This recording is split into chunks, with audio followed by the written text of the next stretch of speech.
శుభాకాంక్షలు. నేను జోబుని. నేను డేవిడ్కి విశ్వాసపాత్రుణ్ణి. నాకు నబాల్ కావాలి. నబాల్ ఏమండి? ఏంటి? నేను జోబుని. డేవిడ్ నన్ను పంపాడు. ఆయన మీ దయాదాక్షిణ్యాలను కోరుతున్నాడు. మా మహారాజు సాల్ డేవిడ్ తలకి వెలకట్టారు. డేవిడ్ ని ఇక్కడికి అనుమతించం.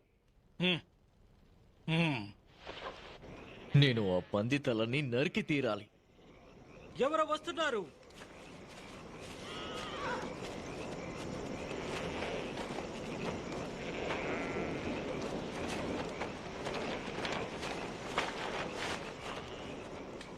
నేనే అబిగైల్ని, నబాల్ గారి భార్యని. మీ పట్ల దురుసుగా ప్రవర్తిస్తే ఆ వ్యక్తి భార్యని ప్రభు. నా భర్త ఒక మూర్ఖుడు. నేను మీ వాళ్ళ కోసం భోజనం